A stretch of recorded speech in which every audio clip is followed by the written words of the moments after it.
You are listening to the Path to Mindset Mastery podcast, and today is all about getting out of your own way. Do you ever feel like you're trying to do the things, you know what you're meant to do, but for some reason you can't get yourself to do them, and you know exactly what you need to be doing, but for some reason you just feel stuck? That's what today is about. We're going to talk about a very important key in making that happen, and it's so simple, it comes down to one word. So stay tuned for that. My name is Brad Bizjack. I'm a mindset coach and inspirational speaker, and for the last 3 years, I've worked with thousands of entrepreneurs and home-based business owners just like you and help people shatter their limiting beliefs and overcome self-doubt and build a confidence and create the life that you truly deserve. This is the Path to Mindset Mastery podcast, and I'm so excited that you're here for another episode. Before we dive in, just a quick reminder, each week I give you an opportunity to take a freebie away from here. And this week, the freebie that I have for you is called the Mindset First Aid Kit. You know, when I was starting out, overwhelm and anxiety would consume me.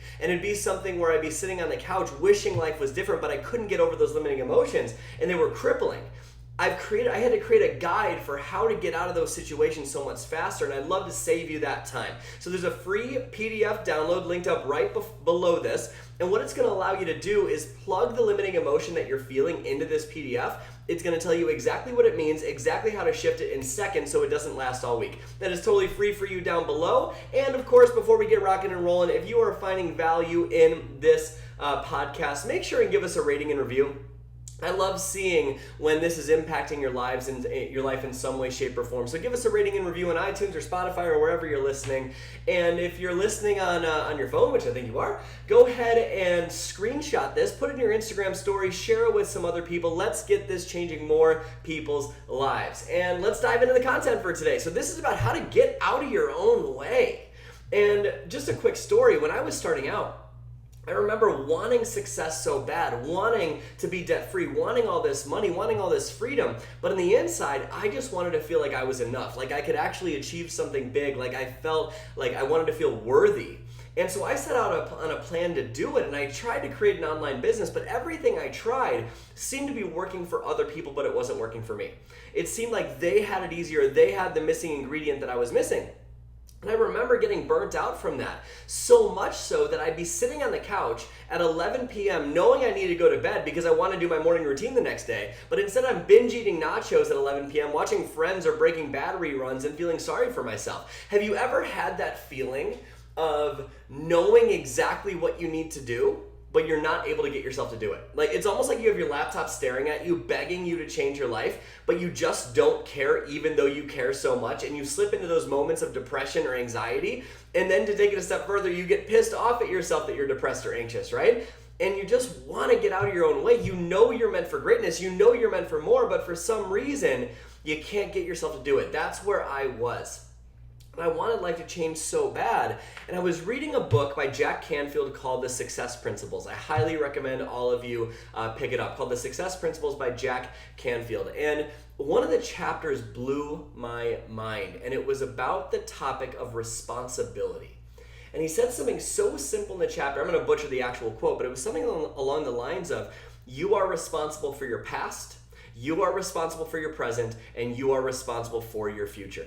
If you ever want your life to change, you need to take responsibility, 100% responsibility for everything in your life. And I was thinking to myself at the time, but where I am isn't my fault. It's not my fault that I'm $92,000 in student debt. It's not my fault that, my business is where it is right now. It's not my fault I'm in this situation. And while some of the things in my life weren't my fault, they were my responsibility. And life would test me, right? Because I'd overdraft the bank account multiple times over and over and over again.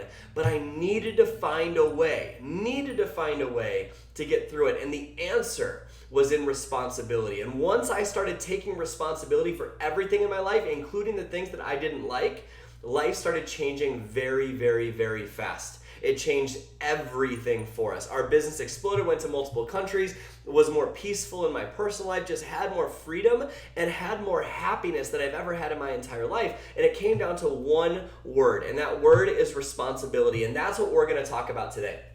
Write this in your notes. You are responsible for everything in your life. And if you do not believe that, that's okay. There's no judgment. I was in that place too. But it's a sign that if you're someone who doesn't believe that, then you're likely starting to adopt a victim mindset. And if you're listening to this podcast, you're probably not in that situation. You're probably someone that is, getting past that. And if you are, that's okay. Let's get through it right now. Let's break through this. And because that victim mindset might appear in multiple ways. It doesn't need to be like the big, drawn out, dramatic version of what you think of victim mindset, right?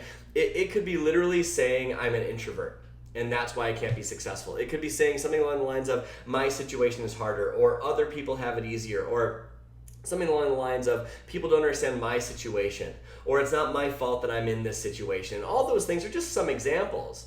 But I want you to ask yourself, have you ever taken a look in your life and felt that it's harder in some way and other people don't get it? And if that's the case, that's okay, but it's a sign that you're starting to lean into not taking responsibility. We want to bounce back from that. And the reason we want to bounce back from that is because once you bounce back from that and choose to take responsibility, you can have an amazing quality of life so much faster than you ever thought. If I were to say to you, you are the designer of your future, what would you say in response to that? If I were to say, you are the designer of your future and you decide how it goes, you decide how it plays out, you're the person that puts your things in place to make that future happen, what would you say? If you're like most people I work with, you'd be like, yeah, absolutely. I design my future. I'm totally capable of making it happen. I know that I am the author of my life. Amazing. That's fantastic. But question, what if I were to say that you designed your past? What if I were to say that you designed your present? Typically, if you're like most people I work with, there's resistance there. There's resistance there holding people back from that because we feel that our past and our present isn't our fault. We feel that our past was because of our parents or that event or that situation that happened. We feel that our present isn't our fault because of our money situation or because of our business situation or because of our personality or whatever it is. There's typically resistance.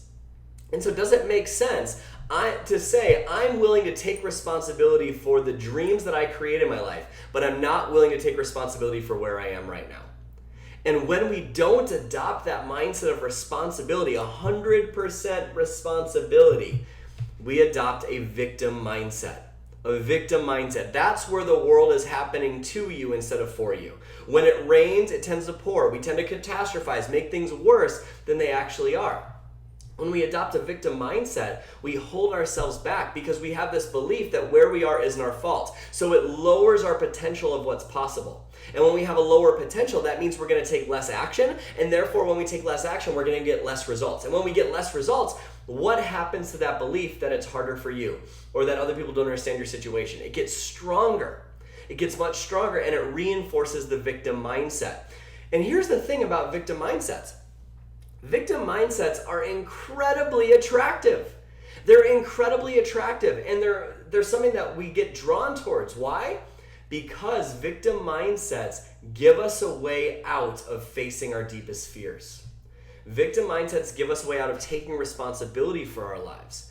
It's so attractive because we don't have to face the fear of not feeling like we're enough. And therefore, if we're not enough, we won't be loved. That's what we're actually afraid of. If you think of anything outside of survival, it all comes down to not feeling like you're enough, and if you're not enough, you won't be loved.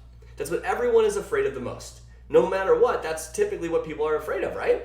And so whenever we adopt a victim approach to life, or we don't take responsibility for our life, we don't have to deal with the pain of feeling like we're not enough, because we can easily place blame on other areas of our life. Let's talk about that for a second, because I want you to think of an area of your life that you're happy with right now. Think of an area of your life that you're genuinely happy with right now, where things are going well. And I learned this from my mentor, Tony Robbins, and it's really, really powerful. If there's an area of your life where things are going happy, let me ask you a question. Do your life conditions, meaning the way life is right now, match up or are trending towards what you think it should be? Do your life conditions match or are trending towards what you think they should be? Meaning the way life is matches up with how we think it should be. In an area of your life that you're happy with, of course, right? If you're happy in your marriage, the way life is matches up with how you think marriage should be. But then what about unhappiness? What about unhappiness? Wouldn't you agree? Think of an area of your life that you're unhappy with. Wouldn't you agree that an area of your life that you're unhappy with, your life conditions, meaning the way life is right now, doesn't match up with how you think it should be? right? We don't think it's how it should be, and therefore we feel unhappy. And if you're suffering in any area of your life, it means that your life conditions don't match up with how you think it should be, and you think that you're helpless to change. Like there's nothing you can do about it. And that's obviously not true, but it's a sign that we've not taken responsibility. Because here's what people do. There's 3 ways that you can solve suffering or deal with suffering. I shouldn't say solve, deal with suffering. There's 3 ways. And most people operate in the first way. I'm going to ask you to operate in the third way. Okay, so the first way people deal with suffering is they place blame. They place blame on an event, a person, or themselves. That's what most people do. It's not my fault I'm $92,000 in debt. It's because my parents didn't save for my college education. That would be an example. I don't believe that, but that would be an example, right? Or it's not my fault I don't have confidence. I was bullied as a kid, blaming an event. Or you know what? It's because I was so bad it's because I wasn't someone that handled success well. It's because I'm not good enough. That's why I don't have my dreams. That's blaming yourself. And blaming yourself, blaming an event, or blaming someone else is a wonderful strategy in the short term because it gives you a way out of facing your fears. But it is a really, really tough strategy to deal with in the long run because it only leads to long-term pain. That's how most people operate. And they think that blaming and taking responsibility is the same thing. It's not. Blame focuses on the past and what went wrong. Responsibility focuses on the present and the future and what you're going to change, what you're going to do about it. So that leads us to the second way to deal with suffering. Change our life conditions. Let's say that you're unhappy with your body and you want to lose 50 pounds. You could literally lose 50 pounds today if you wanted to. You literally could. How? Cut off your limbs. Not the most effective strategy, but you could do it. It's not sustainable, but you could change your life conditions right now if you wanted to. In fact, if we ever complain about something, it's because we think that we can't. The reason we complain is because we could do something about the situation, but we choose not to. And we don't complain about anything you can't do anything about. So you could always do something about your situation. Always, no matter what. If you're unhappy in your marriage, you could get divorced. That is a solution, but is it a sustainable, happy solution? Likely not. Which leads me to number 3, which I recommend that you do. Change how you think it should be. Change your blueprint. Change your expectations. I love the quote, again from Tony, that says, trade your expectations for appreciations and your life changes instantly. If you choose to appreciate your existing circumstances as they are and love them as they are, that's what gives you the freedom to move forward in your life. But it's not until you appreciate where you are right now and change your blueprint for how you think it should be that things start to change. My life started changing when I appreciated my existing circumstances. But when I blamed and didn't take responsibility for my existing circumstances, things started going south. So a good sign that you've started to take responsibility for your life is when you're grateful for where you are already at. When you're grateful for where you're already at, you do something about the circumstances that you don't like. Being grateful doesn't mean you have to want to stay in the same spot. It means that you appreciate where you are for all the lessons you're learning so that you can change them. So that's where we want to get to, because taking responsibility is scary. But like I said, there's a very big difference between blaming yourself and taking responsibility for your life. Let's use an extreme example of sexual assault, which, of course, I hope never happens to anyone, and I want to beat the shit out of the person that did that to someone. But think about this. I say a lot of times we got to take responsibility for everything in our life, including the trauma. And a lot of people come back to me saying, no. Like, that is not okay. It is not okay for me to take responsibility for what happened to me. Well, here's the challenge with that. That means that you are giving your emotional freedom away to something that already happened. It means you're not taking your power back. And there's no judgment if that's you, but is that empowering you to the life that you want? It feels really good to blame, but the antidote to trauma is forgiveness. When you learn to forgive and let go, things move forward so much faster because you don't have the weight of the world on your back anymore. But let me give you the example here. when I say take responsibility for everything in your life, let's use the example of sexual assault. What I am not saying is that sexual assault is your fault. This is an extreme example. It does not need to be this extreme with anything you're dealing with. We're just using this for contrast. I am not saying that that is your fault. We're not condoning what happened. Taking responsibility just means I am going to own my emotions, thoughts, and beliefs about this circumstance going forward. Because your life is made up of events and the meaning you give to each event. That's it.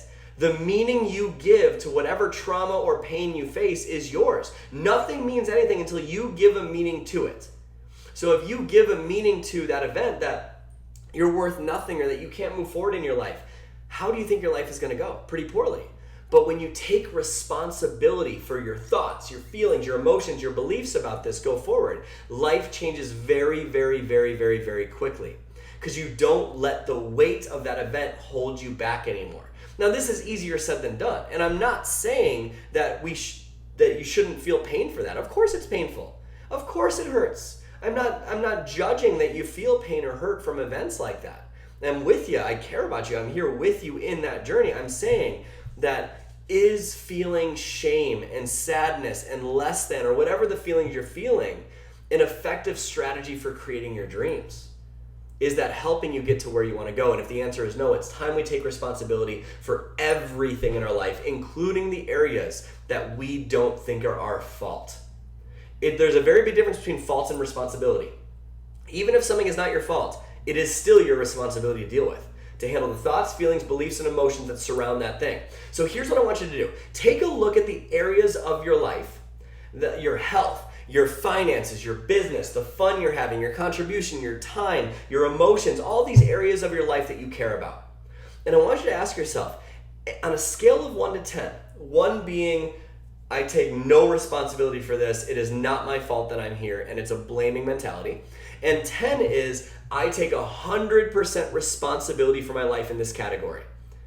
Give yourself a rating in those categories on a scale of 1 to 10 without judgment. We don't want to judge ourselves for looking at this area of our life in a more victim mindset way from before. We just want to bring awareness to it so it changes. Does that make sense? So give yourself a rating on a scale of 1 to 10.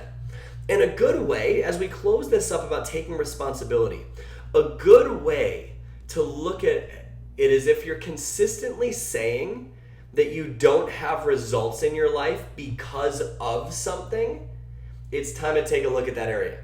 Because I used to say, and this is something that wasn't fair to this person, I used to blame someone very close to me in my life for my finances, for my business, for where I was. And it wasn't that person's fault, but it was so easy to blame them. And I said, I'm not where I want to be because of that situation. I self-sabotage because I'm dealing with perfection. I self-sabotage because I'm a procrastinator. That is a sign that we're giving ourselves a way out. And that's not fair to you or your future. So take a look at that. And there's no judgment to any painful situation you've been through. My whole point is we are responsible for our emotions, our thoughts, and our beliefs about how we want to feel go forward. We want to take a look at the life we want to create and ask ourselves, what are the areas we're not taking responsibility in right now? And take full 100% responsibility for that right now. When you take 100% responsibility for those areas, all of a sudden it becomes so much easier to deal with them. Because yes, you're going to have to face your fears. And yes, it's scary. There's no judgment for it being scary. Of course it's scary. Every successful person you know is scared all the time. The reason they're scared all the time is because they're doing things that consistently put them outside of their comfort zone. So it's going to be scary to face those situations, but it's going to be freeing to face those situations as well. That is where the real change happens. I want you to draw a line in the sand and say, you know what? I am 100% responsible for my life. You are 100% responsible for everything in your life. And if until you accept 100% responsibility, it won't even matter what you achieve. It won't matter what you achieve, because even if you achieve more, you're still going to feel like a piece of your soul is missing. We want to take responsibility for everything go forward. So I hope this served you today. I hope you got a lot out of this today. And you're deciding right now, making a decision right now, that you're going to take 100% responsibility for your life, your feelings, your emotions, all of it. Because when you do, you can find emotional freedom, and that's where life changes. So don't forget to download the Mindset First Aid Kit below this. If you're dealing with limiting thoughts around this stuff, I've been there. I've been in those situations where someone said this stuff to me and I'm like, dude, screw you, man. You don't understand my situation. I've been in that spot, but I'm telling you right now that when you learn to master those emotions and make them go away in seconds, life becomes very, very easy, very, very quickly. I shouldn't say easy, less stressful, very, very quickly. So instead of just praying these limiting emotions go away, you're going to learn to turn them around in seconds. Imagine no longer needing a week to get back on track. And as always, if you found value in this episode today, give us a rating and review. I love seeing your feedback and how much this podcast has served you and helped you. So if you feel compelled to, I'd love for you to leave us a rating and a review, a written review on our podcast, and share this on your stories, share this on social. People need to hear this stuff. It's the stuff that people don't want to listen to, but there's a reason why a lot of the strategies don't seem to work for some and they work for others. It's not the strategy that's the problem. It's the mindset behind it. So I hope you found value in this today. My name is Brad Bizjak. Just remember to go out there today and every day and live your life with a genuine smile on your face. You're only one mindset shift away. I'll see you next week.